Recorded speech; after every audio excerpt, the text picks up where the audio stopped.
สวัสดีท่านผู้ชมที่เคารพทุกท่านสำหรับวิดีโอนี้ข้าพเจ้าจะเล่าหรือว่าจะอธิบายหรือว่าแลกเปลี่ยนความคิดความเห็นกับบรรดาท่านเกี่ยวกับความคืบหน้าของสงคราม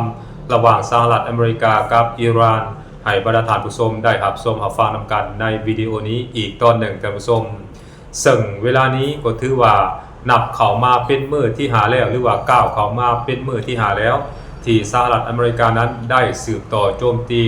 จุดยุทธศาสตร์ทางด้านการทหารและก็จุดยุทธศาสตร์ต่างๆของประเทศอิหร่านในแผ่นดินของประเทศอิหร่านนั่นเองและทั้งสองประเทศนี้ก็กำลังสาดลูกยาวใส่กันไปมาแบบบ่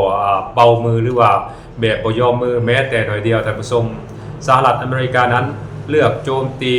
เกือบว่าจะเป็นจุดยุทธศาสตร์ทางด้านการทหารและก็จุดยุทธศาสตร์ที่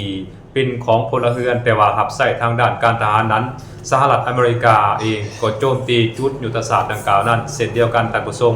โดยเฉพาะแม่นพื้นฐานโครงสร้างที่หับใส่ทางด้านพลเรือนเช่นว่าถนนหนทางขัวโรงงานไฟฟ้าโรงกลั่นน้ำมันและก็สิ่งปลูกสร้างอื่นๆที่อเมริกาคาดว่าหรือว่าเข้าใจว่าจะเป็นฐานบัญชาการหรือว่าเป็นบ่อนสะสมกำลังพลและก็อาวุธยุทโธปกรณ์ของประเทศอิหร่านสหรัฐอเมริกาจะทำลายมันทั้งหมดในแผ่นดินของประเทศอิหร่านพร้อมกันนั้นประธานาธิบดีโดนัลด์ทรัมป์ของสหรัฐอเมริกานั้นก็ยังได้ออกมาประกาศว่าเวลานี้บ่แม่นเวลาที่จะอยู่ในโต๊ะเจรจาหรือว่าบ่แม่นเวลาที่จะสืบต่อเจรจาหรือว่าแก้ไขปัญหาการขัดแย้งหรือว่าข้อขัดแย้งระหว่างสหรัฐอเมริกากับอิหร่านนั้นด้วยการทูตหรือว่าด้วยการเจรจาอีกต่อไปแล้วท่านผู้ชมและโดนัลด์ทรัมป์ก็บอกว่าเวลานี้มันเป็นโหมดของการโจมตีมันเป็นโหมดของการใช้กำลังความรุนแรงเป็นการใช้กำลังทางทหารที่จะสามารถกดดันและก็เหตุให้ประเทศอิหร่านนั้นยอมจำนนต่อสหรัฐอเมริกาได้อันนั้นคือสิ่งที่โดนัลด์ทรัมป์ประธานาธิบดีของอเมริกาได้ประกาศออกมาต่อสำนักข่าว Fox News นั่นเองท่านผู้ชมและในขณะเดียวกันก่อนเกิดสงครามหรือว่าในระหว่างการเกิดสงครามที่ดำเนินการโจมตีมาเป็นเวลาหาวันของสหรัฐอเมริกานั้นสหรัฐอเมริกาเองโดยภายใต้การนำของโดนัลด์ทรัมป์นั้นก็มักออกมาประกาศอยู่เสมอว่าอิหร่านนั้นขอติดต่อมาเจรจาหรือว่าขอติดต่อเจรจาเหตุขอตกลงยอมจำนนต่อประเทศสหรัฐอเมริกาแต่ว่าทุกครั้งอเมริกาเองก็ปฏิเสธไปโดยบอกว่าบ่แม่นเวลาที่จะมาเจรจากันประมาณนี้แหละท่านผู้ชมอันนั้นคือคำกล่าวอ้างของโดนัลด์ทรัมป์พร้อมกันนั้นโดนัลด์ทรัมป์ก็ยังได้บอกว่าโอ้อิหร่านนั้นสู่สหรัฐอเมริกาบ่ไว้แล้วเพราะฉะนั้นอิหร่านนั้นได้ขอให้ประเทศที่3โดยเฉพาะเป็นประเทศจีนบ่ประเทศรัสเซียบ่มาลงกับประเทศสหรัฐอเมริกาเพื่อต้องการให้สหรัฐอเมริกานั้นยุติการโจมตีประเทศอิหร่านและอเมริกายินดีปฏิบัติตามข้อเสนอหรือว่าความต้องการของอเมริกาทุกอย่างอันนั้นคือสิ่งที่พวกเราได้ยินมาโดยตลอดและอีกสิ่งหนึ่งที่สำคัญซึ่งข้าพเจ้าคิดว่ามันน่าจะบ่เป็นความจริงท่านผู้ชมคือในตลอดระยะเวลาหาวันที่ผ่านมาโดยการโจมตีของสหรัฐอเมริกานั้นอเมริกาก็มักจะกล่าวอ้างว่าอเมริกานั้นสามารถโจมตีได้จุดนั่นจุดนี้ของประเทศอิหร่านและก็สามารถดับศูนย์หรือว่าสามารถตัดกำลังขีดความสามารถการโจมตีของประเทศอิหร่านนั้นได้แบบ 100% สามารถโจมตีฐานเรดาร์กองบัญชาการหรือจุดสำคัญต่างๆทางด้านการทหารของประเทศอิหร่านนั้นอเมริกาอ้างว่าสามารถทำลายจุดยุทธศาสตร์เหล่านั้นได้แบบเบ็ดเสร็จเด็ดขาดจนว่าอิหร่านนั้นบ่สามารถโต้กลับหรือว่าต่อสู้กับสหรัฐอเมริกาได้อีกต่อไปอันนั้นคือคำกล่าวอ้างที่โดนัลด์ทรัมป์มักออกมาให้สัมภาษณ์ต่อสำนักข่าวหรือว่าต่อหน้าสื่อมาโดยตลอดแต่ว่าข้าพเจ้าเองนี้ก็บ่แน่ใจเหมือนกันว่าสิ่งที่โดนัลด์ทรัมป์ได้ประกาศออกมานั้นมันแม่นความจริงหรือบ่เนาะมันแม่นความจริงหรือบ่หรือว่าเป็นเพียงการโฆษณาส่วนเสื่อเพื่อสร้างขวัญและก็กำลังใจให้แก่ฝ่ายกองพลฝ่ายกองทัพของตนเองหรือว่าฝ่ายประเทศพันธมิตรที่ยืนอยู่ข้างสหรัฐอเมริกาอันนี้มันก็มีความเป็นไปได้สูงท่านผู้ชมซึ่งข้าพเจ้าเองก็คิดว่าทั้ง2ด้านนี้บ่ว่าจะเป็นการสามารถปราบปรามหรือว่าดับศูนย์กำลังพลหรือว่าขีดความสามารถในการโจมตีประเทศอิหร่านได้นั้น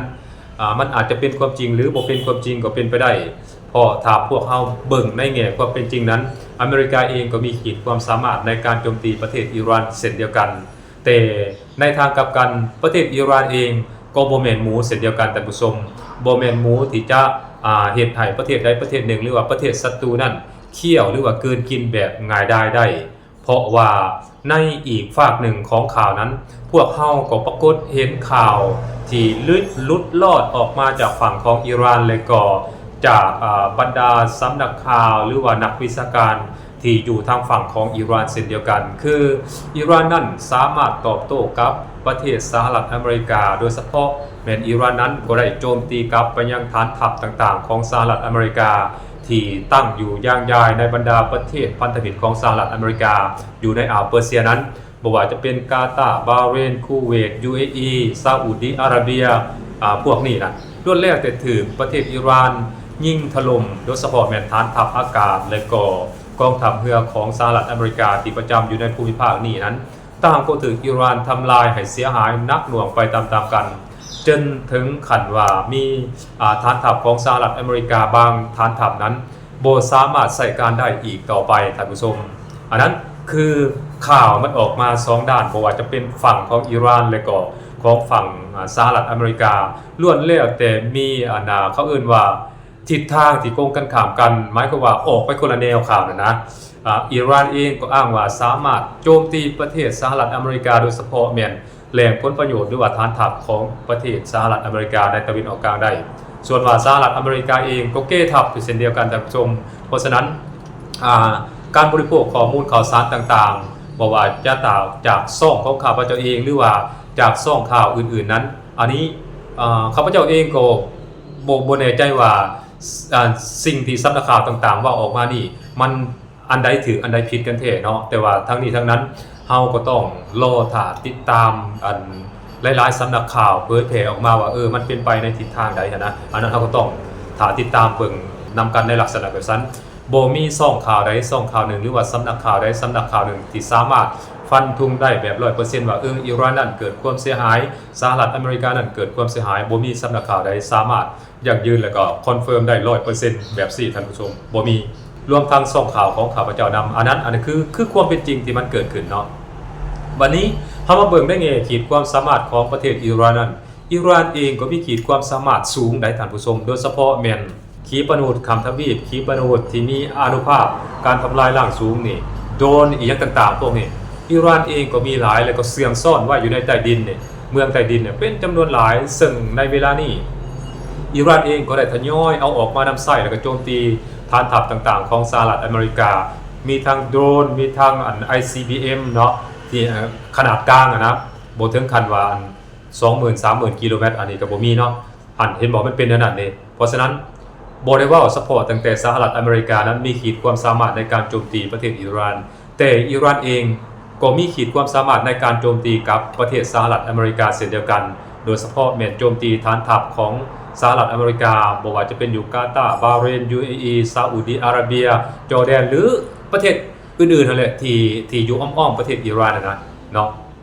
ก็เกิดความเสียหายนักหน่วงเช่นเดียวกันได้ท่านผู้ชมได้เพราะฉะนั้นจึงบ่สามารถคอนเฟิร์มได้ว่าสงครามระหว่างสหรัฐอเมริกากับอิหร่านนั้นไผจะเป็นฝ่ายได้รับชัยชนะกันแท้มันจะออกหัวออกก้อยอยู่ฝ่ายใดนั้นอันนี้ยังบ่ทันสามารถตัดสินได้แบบ 100% ท่านผู้ชมเขาต้องเข้าใจนำกันแบบสั้นท่านผู้ชมแต่ว่าที่แน่ๆนั้นถ้าพวกเฮาฟังข่าวจากอีกฝั่งหนึ่งแล้วก็เป็นแฟนรายการหรือว่าเป็นแฟนพันธุ์แท้ของอีกฝ่ายหนึ่งนั้นแน่นอนเลยเขาก็ต้องลงเสือแล้วก็น่าจะเข้าใจว่าฝ่ายของตนเองนั้นจะเป็นฝ่ายได้รับชัยชนะแต่ว่าในความเป็นจริงแล้วข้าพเจ้าเชื่อได้ว่าสงครามระหว่างสหรัฐอเมริกานี่กับอิหร่านนี่น่าจะลากยาวท่านผู้ชมยังบ่ทันสามารถเอาชนะกันได้ในระยะเวลาอันจ่อๆนี่ดอกท่านผู้ชมการออกมาให้สัมภาษณ์ว่าฝ่ายของตนเองได้เปรียบแนวนั้นแนวนี้อันนี้มันเป็นการเกทับแล้วก็เป็นการสร้างขวัญกำลังใจให้แก่กองทัพแล้วก็กำลังพลของตนเองนั้นให้มีแนวคิดฮึกเหิมให้มีจิตใจฮึกเหิมแล้วก็ให้มีความกล้าหาญในการต่อสู้กับศัตรูของตนเองนั่นเองท่านผู้ชมสบายดี